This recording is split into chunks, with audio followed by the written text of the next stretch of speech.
तो इस वीडियो में हम लोग देखेंगे कुछ कंफ्यूजिंग एडजेक्टिव्स। इन सारे एडजेक्टिव्स के यूज करने में हम अक्सर कंफ्यूज करते हैं। तो सबसे पहले हमारा है फीवर, लेस और लेसर। सब का अर्थ होता है कम। ई भी हो गया कम, ई भी हो गया कम। लेकिन जो लेसर है इसका अर्थ होता है लेस इंपॉर्टेंट, कम महत्वपूर्ण, कम महत्व का ये चीज है। तो इसका प्रयोग हम करेंगे प्लूरल नाउन के पहले और इसका प्रयोग करेंगे अनकाउंटेबल नाउन के पहले। अब इसके लिए एक एग्जांपल लिखिए। He has fewer pens than pencils. अब देखिए यहाँ पर क्या आ गया, प्लूरल नाउन हो गया, तो यहाँ लेस नहीं आ सकता है। यहाँ पर क्या आएगा, फीवर आएगा। सेकेंड में लेके चलिए, he has less gold than silver. अब देखिए यहाँ का आया लेस। लेस क्यों आया, अनकाउंटेबल नाउन है। अब हम सेकेंड लेके चलते हैं लेस। लेस या उसके पहले एक और देख लीजिए, नो फीवर देन। इसके बाद हमेशा प्लूरल नाउन आएगा, प्लूरल नाउन आएगा। और नो लेस देन, इसके बाद अनकाउंटेबल नाउन आएगा, अनकाउंटेबल नाउन। फिर इन दोनों में देखना है हमको डिफरेंस कि कैसे हम गलती कर देते हैं। तो लिखेंगे no fewer than 50 students were present. अब देखिए फिर यहाँ फीवर के बाद क्या आया, 50 स्टूडेंट्स, प्लूरल आ गया। हम लिखेंगे no less than 2000 is needed for this work. अब देखिए 2000 क्या चीज है, अमाउंट है। तो अमाउंट अनकाउंटेबल होता है, तो यहाँ देखिए किस चीज का प्रयोग किए, लेस का प्रयोग किए। अब इसके साथ हम और आगे बढ़ेंगे, इसके साथ थोड़ा सा और आगे बढ़िए। तो जो ये लेस होता है, लेस, लेस का एक अर्थ होता है smaller in size, smaller in size, number और मेजर, माप में। इस चीज को ये बतलाता है कि साइज में छोटा है, संख्या में छोटा है, कम है, माप में। अब जैसे लिखेंगे हम पहला में कि Sohan is less tall than Mohan. लेकिन इस ढंग के सेंटेंस का प्रयोग नहीं होता है। इसके जगह पर हम लिखते हैं अब अभी मॉडर्न इंग्लिश में कि Sohan is not so tall as Mohan. लेकिन ये भी सेंटेंस हमारा गलत नहीं है, लेकिन ये मॉडर्न इंग्लिश में इसका यूज अधिक होता है। तो ये तो हमारा साइज बतला दिया। नंबर बतलाएगा कि लिखेंगे कि there were less than 20 people killed. अब देखिए कि कितने लोग मरे, संख्या कमा दिया, लेस देन 20। तो यहाँ पर लेस देन का हमने प्रयोग कर दिया किस चीज के लिए, मेजरमेंट बतलाने, नंबर बतलाने के लिए। मेजरमेंट के लिए 2000 आ गया, वहां पर क्या आ गया हमारा अमाउंट, तो उसके लिए हमने क्या लिखा, लेस लिखा। और जो लेसर होता है, लेसर का अर्थ होता है कम महत्व का, लेस इंपॉर्टेंट। अब देखिए लिखेंगे it is the lesser of the two evils. इसको पॉजिटिव में भी लिख सकते हैं कि the lesser poets of 17th century are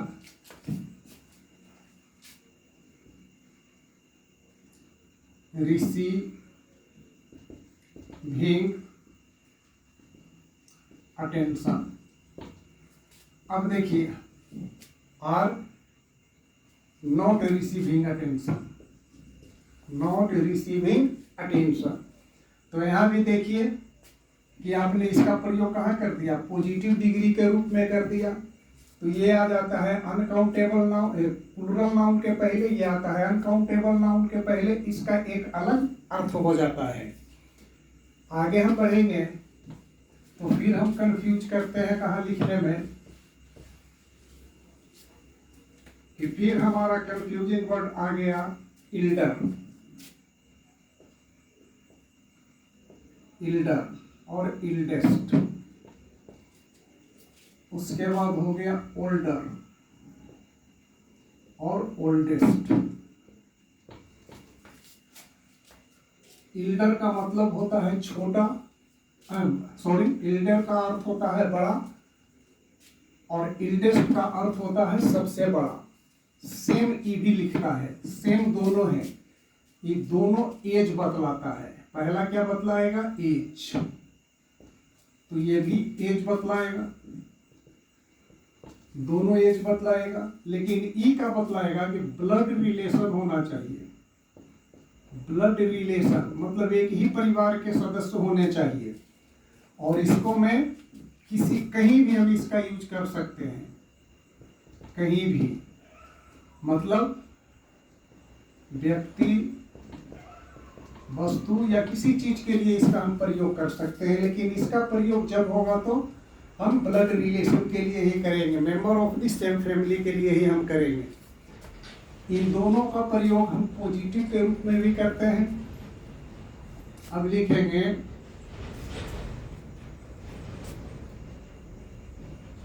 she is my elder sister. देखिए पॉजिटिव में आया, वह मेरी बड़ी बहन है। हम लिखेंगे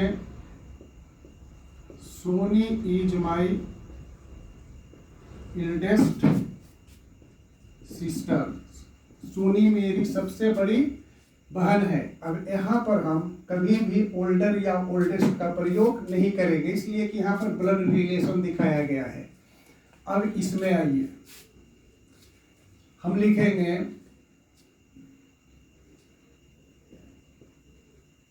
मोहन इज एल्डर देन रहीम। अब देखिए यहाँ एल्डर लिख दिए, एक मोहन है और एक रहीम है, तो दोनों के बीच में हमारा ब्लड रिलेशन नहीं है। तो यहाँ हमारा ओल्डर का प्रयोग नहीं, एल्डर का प्रयोग नहीं होगा, ओल्डर का प्रयोग होगा। दूसरा में लेके चलिए कि mister Sen is the eldest person of this village.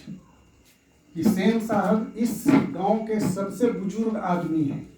तो देखिए कि यहाँ पर कोई ब्लड रिलेशन नहीं दिखलाया जा रहा है, तो एल्डेस्ट नहीं होगा, ओल्डेस्ट हो जाएगा। क्लियर है। अब हम लिखेंगे तीसरा में कि I am elder than my sister, मैं अपने बहन से बड़ा हूँ। अब देखिए कि यहाँ पर भाई बहन में ब्लड रिलेशन है, तो यहाँ पर हम ओल्डर का प्रयोग नहीं करेंगे। एल्डर और एल्डेस्ट का प्रयोग हम वहाँ करते हैं जहाँ पर कि हमारा ब्लड रिलेशन होता है। जहाँ पर हमारा ब्लड रिलेशन नहीं होता है वहाँ पर ओल्डर और ओल्डेस्ट का प्रयोग करते हैं। नेक्स्ट में लिखिए कि this is the oldest of all schools, यह सभी स्कूलों में सबसे पुराना है। तो अब देखिए कि यहाँ पर इल्डेस्ट नहीं आएगा, क्या आएगा? ओल्डेस्ट आएगा। एल्डर और ओल्डर में ही डिफरेंसेस है। अब हम आगे लेके चलेंगे।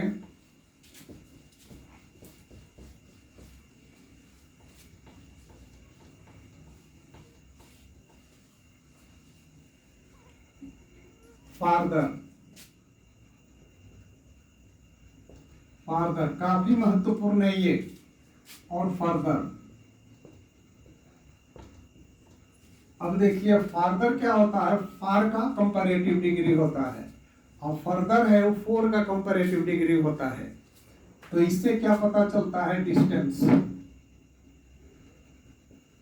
और इससे पता चलता है क्या चीज? इसका अर्थ होता है एडिशनल। यह हमारा एडिशनल इंफॉर्मेशन देता है। इसको हम कह सकते हैं अतिरिक्त। हिंदी ज्यादा हमको क्लियर करवाता है। आई तो हो जाएगा दूर, डिस्टेंस ही बतलाता है। अब देखिए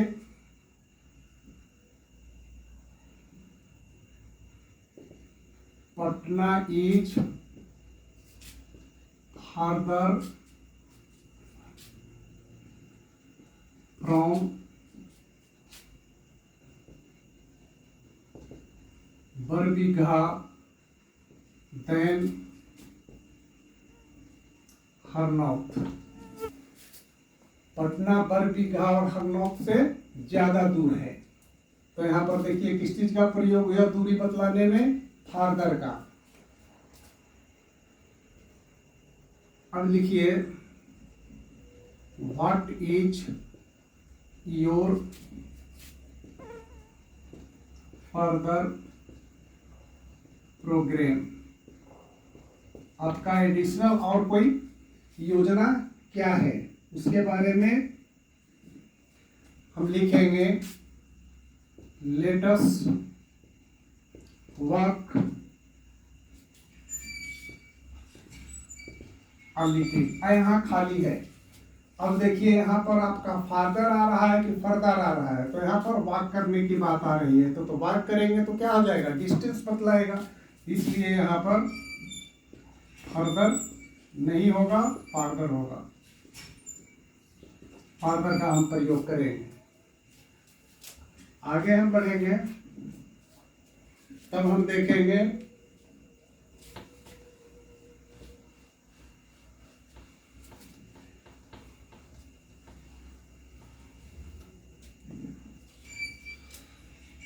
लेटर और दूसरा है लेटर और तीसरा है फॉर्मर। फॉर्मल ये देखिए एडवर्ब है और ये दोनों एडजेक्टिव है। लेटर कहते हैं बाद का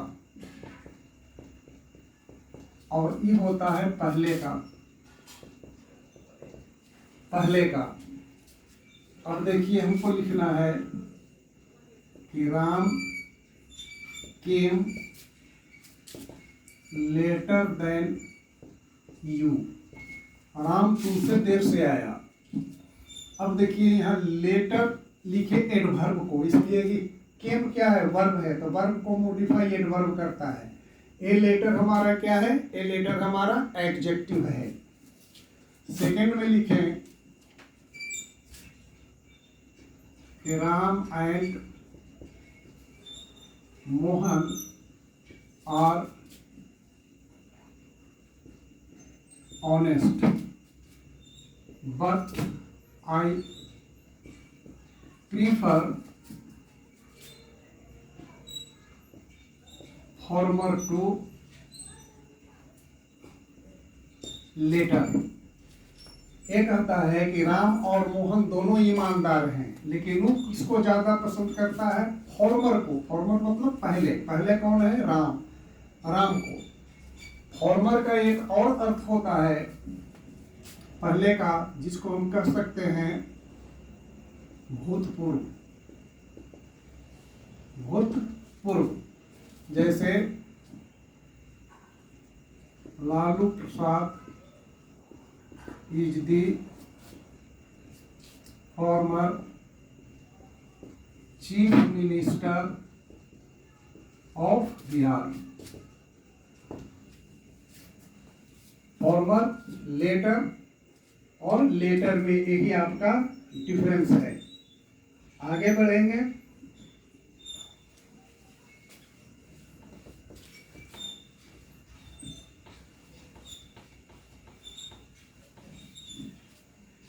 आगे हमारा है first,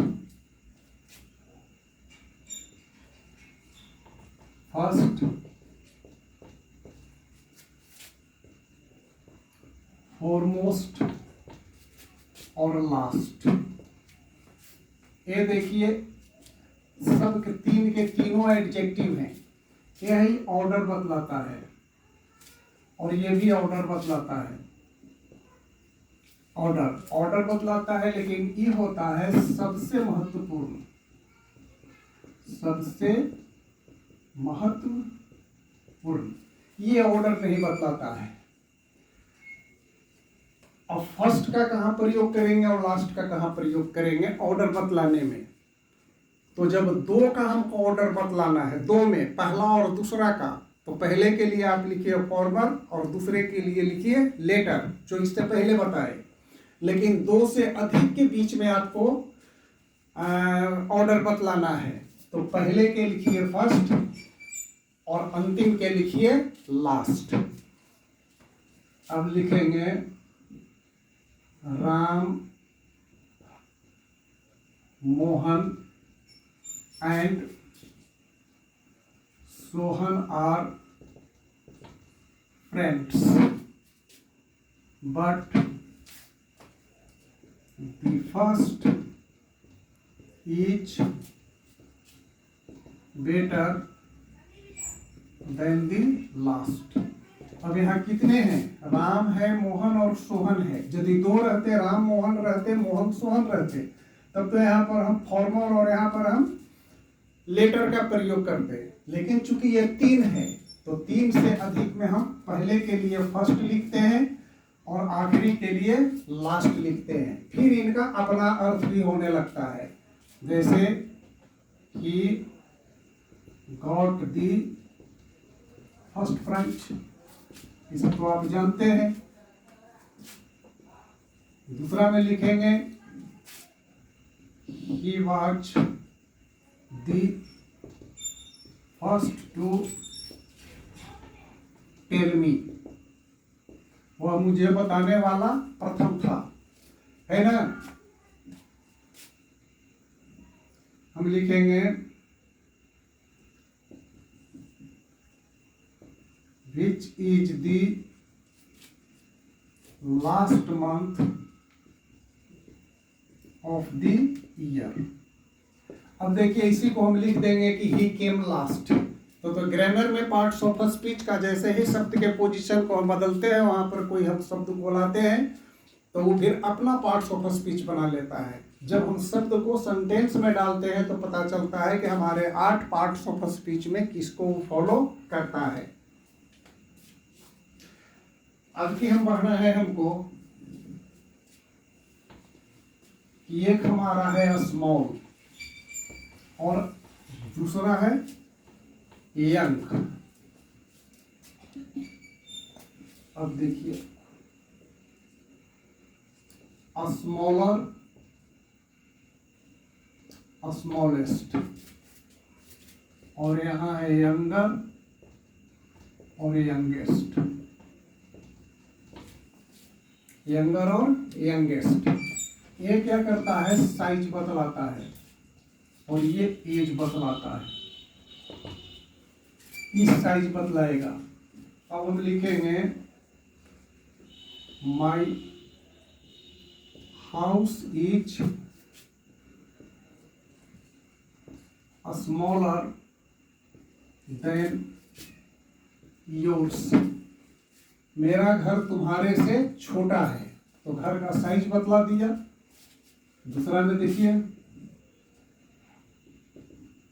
Sita is younger than Radha, यहाँ पर एज बतला दिया।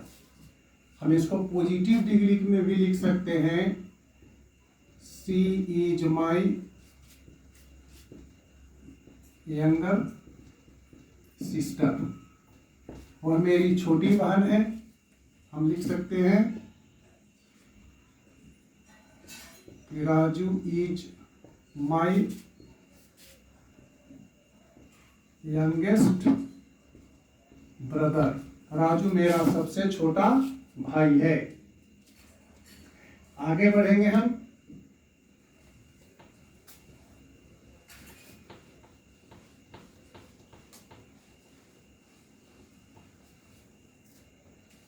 आगे देखिए हमारा है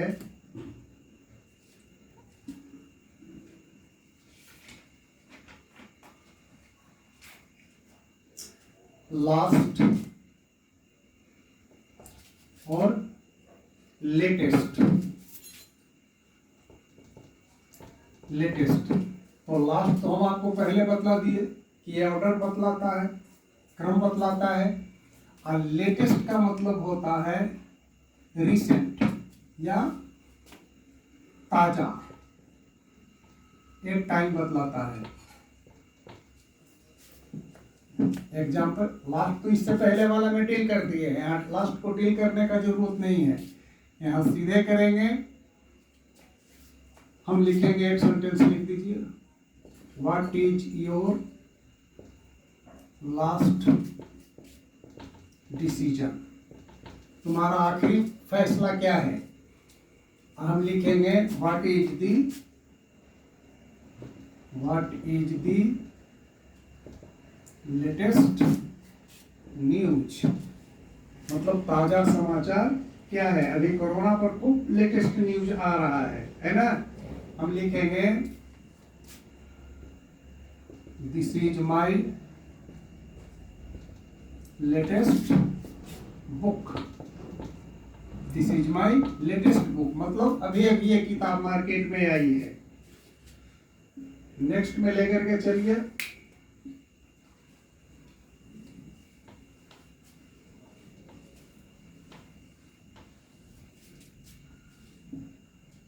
नियरेस्ट और नेक्स्ट। नियरेस्ट और नेक्स्ट। नियरेस्ट हमारा क्या करता है, डिस्टेंस बतलाता है, डिस्टेंस। ये हमारा ऑर्डर बतलाता है, क्रम बतलाता है। ठीक है, अब यही लिख दीजिएगा नेक्स्ट डे, तब तो एडवर्ब हो जाएगा, इसलिए सब चीज को भी ओमिट करके हमको यहाँ पर चलना है। तो नियरेस्ट हम लिखेंगे which is your nearest railway station, which is your nearest, which is your nearest railway station, तुम्हारा सबसे नजदीक का रेलवे स्टेशन क्या है। अब हम लिखेंगे, क्रम बतलाना है आपको, तो क्रम में लिखिए कि I am going by the next train, दूसरी गाड़ी से मैं जा रहा हूं। इसी ढंग से लिखिए कि he was sitting next to me, वो ठीक मेरे बगल में बैठा हुआ है। इसमें हम आपको बताए थे, प्रीपोजिशन पढ़ाए थे तब, कि कैसे इन फ्रंट ऑफ लगता है, कैसे बिसाइड लगता है, कैसे बाई लगता है, कैसे नेक्स्ट टू लगता है, कैसे अहेड लगता है ना। इस सब प्रीपोजिशन में बताया हुआ है। उसी के तरह हम लिखेंगे कि आपको क्रम बतलाना है, तो अभी आप बोल सकते हैं कि who will be the next prime minister of India. Bharat के दूसरे प्रधानमंत्री जो अगले आने वाले हैं वे कौन होंगे।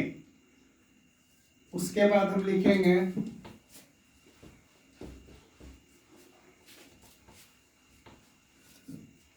एक हमारा है आउटर और दूसरा हमारा है अटर। आउटर का मतलब क्या होता है, एक दूरी बतलाता है, डिस्टेंस। और जो अटर हमारा है इसका अर्थ होता है कंप्लीट। कंप्लीट मतलब पूर्ण। अब हम लेके चलेंगे, जैसे हमको लिखना है आउटर, क्या कहिएगा, बाहरी, ठीक है।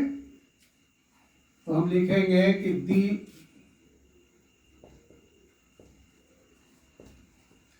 outer gate of this house needs repairing।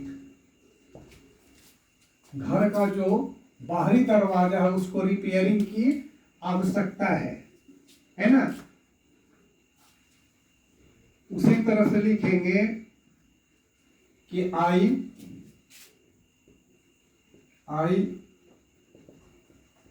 insulted you in utter ignorance। मतलब कंप्लीट इग्नोरेंस में हम तुमको भाई इंसल्ट कर दिए हैं, यही इसका अर्थ हो रहा है। छोटा छोटा है इसलिए थोड़ा थोड़ा हम इसको समाप्त कर रहे हैं। नेक्स्ट हमारा है आउटर मोस्ट।